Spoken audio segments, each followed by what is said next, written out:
ano lang yun guys, pangpadulin sa mga important event. So basahin natin yung tanong. Question goes like this. The acidity or alkalinity of any solution is determined by the concentration of hydrogen ions. Trivia lang, no? Kwento lang yan guys. In H plus in the substance, measured in moles per liter.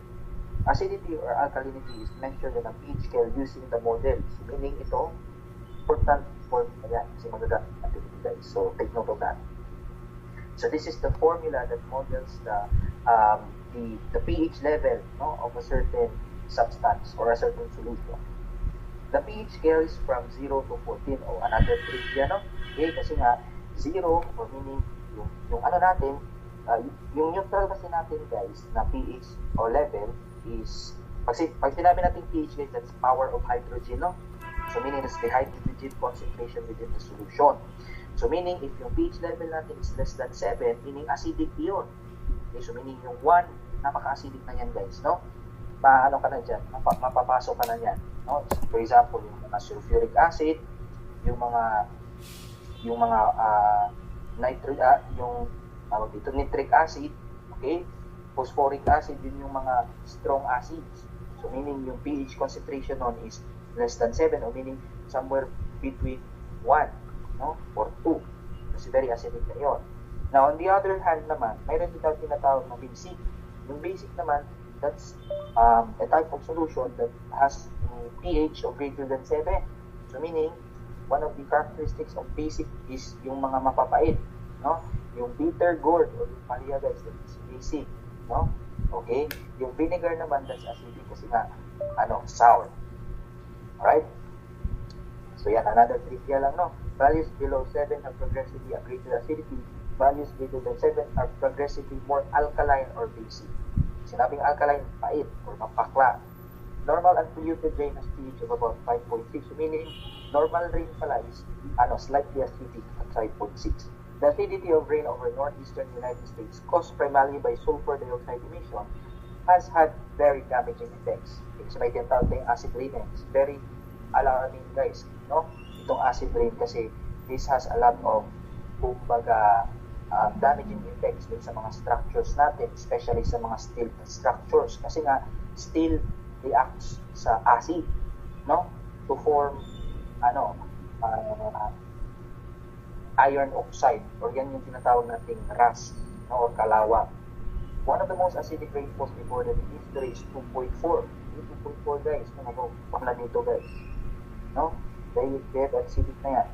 What was the concentration of hydrogen atoms in moles per liter? So meaning itong in-highlight yung dalawa guys, no? Out of all the sentences na pinagsasabi ng examiner, yan lang yung gamit, no? Meaning kanilang kapag mataas yung given, huwag ko tayong manlumo. Huwag nakikita nyo mataas yung given, hindi nyo na aansiran agad, skip agad, no? Kasi nga, mataas yung given. Pero this is just common sense lang talaga, no? Yung mathematics. Mahilig yung examiner natin sa mga ganitong tanong. So, sabi niya, ipapahanap sa atin yung concentration ng hydrogen ion. So meaning, if our pH is 2.4, so yung formula pH is just equal to the negative logarithm of plus. So yung pinapahanap dito is yung concentration of hydrogen atoms. So yung pH natin or power of hydrogen is 2.4 is equal to negative logarithm of H plus. Meaning yan lang po yung guys. Direktong solve lang, and that is just equal to 0.00398 or 0.004. Okay? So 2.4 is equal to negative logarithm of x. So meaning yan po yung magiging sagot na.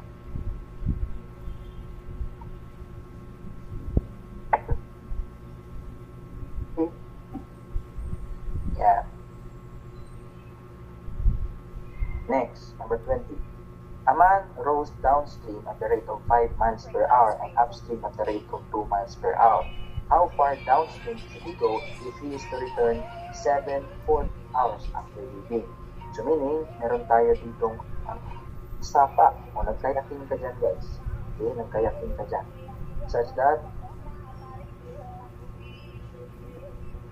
siyempre nagkayaking ka. Wait lang guys, okay.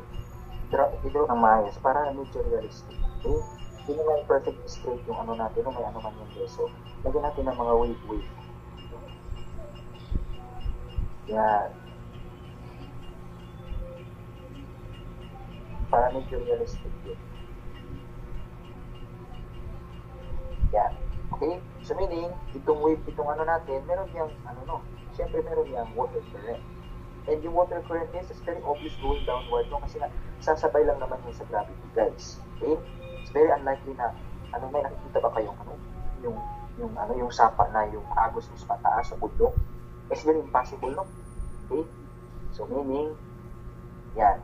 Alright? So meaning, itong water current natin is hindi niya binigay, pero nagbigay na siya ng result agad na yung resultant natin going downward is 5 mile per hour daw yung takbo, pero kapag going upward naman tayo, change pa gawin kong green, okay, included na dito yung mismong water current natin, so huwag nyo na yung hanapin, 2 miles per hour na naman, okay, such that the total travel time is 7/4 hours. So meaning, total time is just equal to d sub 1 over d sub 1 plus d sub 2 over d sub 2. Siyempre, d sub 1 is equal to d sub 2 lang, guys. No, kasi nga, the same lang naman yung length ng batis. No, hindi naman lumaki yung batis nung bumalik siya pa pataas. Okay? O yung length ng sapa, bumalik siya pataas. Meaning, the time is 7/4 is equal to d over going downstream na 5 plus going upstream na 8. And solving for d, that is 2.5 miles.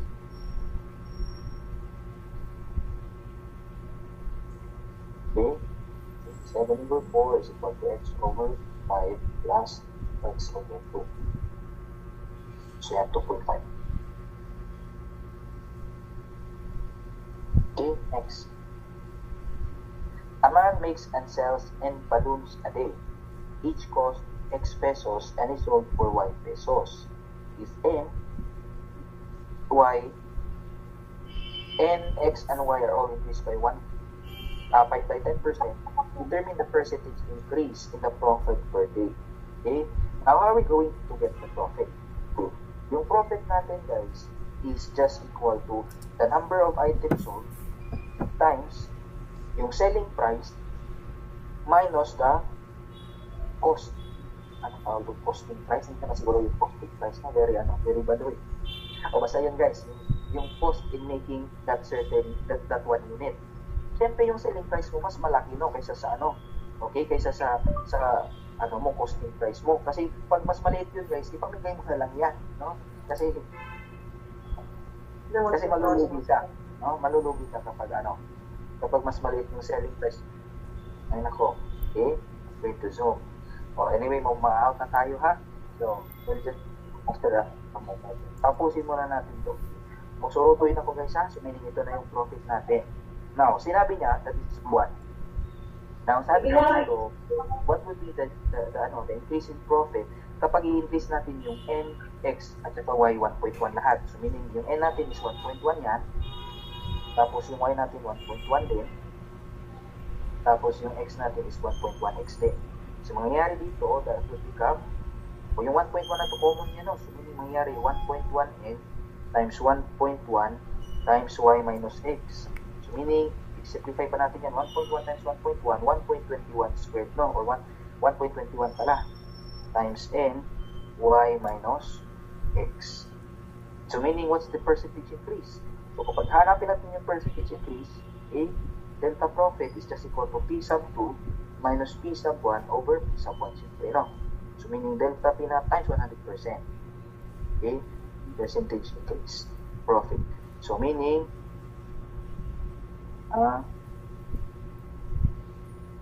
yan. Kung mangyari dito, this one would become P sub 2 natin na 1.21 minus 1 all over 1 times 100%. Kaya yung delta change in profit is just equal to 21%. Okay? So, meaning yan po yun. Next.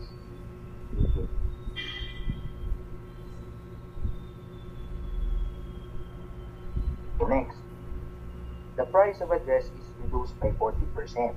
So meaning, the price of a dress is the original price of the dress. Original price. Okay? Now, wala na halin guys kasi ang lugyot ng dress na binita mo. Kaya, yung ginawa mo is nireduce mo yung presyo such that yung presyo niya is naging 40%, 0.6 of X na. No? 0.6 of X. Tama? Kasi nga, nireduce mo, binigyan mo ng 40% discount. So meaning, yung babayaran na lang ng customer is 0.6 na lang, no? Siyempre. Now, wala yan po na halin. No? Okay? Kasi low class yung bininta mo guys, no? O, kaya nireduce mo ulit. That yung new selling price na naman is nireduce mo ulit by 40%. So meaning that is 0.6 of X sub 1. No? So binigyan mo ulit ng 40% na discount. Now, if the price of the dress after both reduction is 72 pesos, meaning after 2 reduction, 70 pesos na yan. So meaning yan yung X sub 2. Meaning yan yung benta mo sa pangalawang reduction ng cost. So ipapanap sa atin yung original price, which is very easy, kasi nga X2, which is just equal to 0.6 of X sub 1, where X sub 1 is just equal to 0.6 of X is equal to 72. Okay? So meaning magiging 0.36X is equal to 72. And therefore, the original price is just equal to 72 divided by 0.36, that is 200 pesos. No? It's just common sense guys. It's just a matter of understanding the question. No? Walang halong salamangka yan guys. Kung ano lang talaga yan, kumbaga analysis. No? Walang formula na kailangan.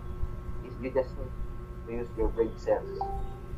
Right? So ito yung mga ibig kong sabihin na mga common sense lang ng tanong sa board exam. Okay, so dapat masagutan mo yan kasi sobrang dali lang. Sayang yung 1 point. O ito guys, I'm just going to copy yung solution sa yung China natin ito.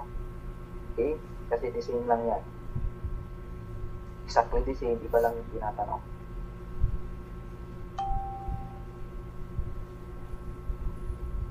Yan. So exactly the same nga yung tanong na yan. Ayun yung tanong natin dyan. So dito naman yung pinapahanap is the percentage subscriber na nasa campus. Ayun ay ma'am. Wait lang ma'am. Okay. So pinapahanap dito is the percent word subscriber in the US. So obvious yan, no? I-erase ko na lang to kasi hindi naman natin yung hinahanap. Ibalik ko yan sa dating yung anyo. Yung hinahanap na natin dito is the percentage ng US na 9.9%. Okay? Wait lang ma'am.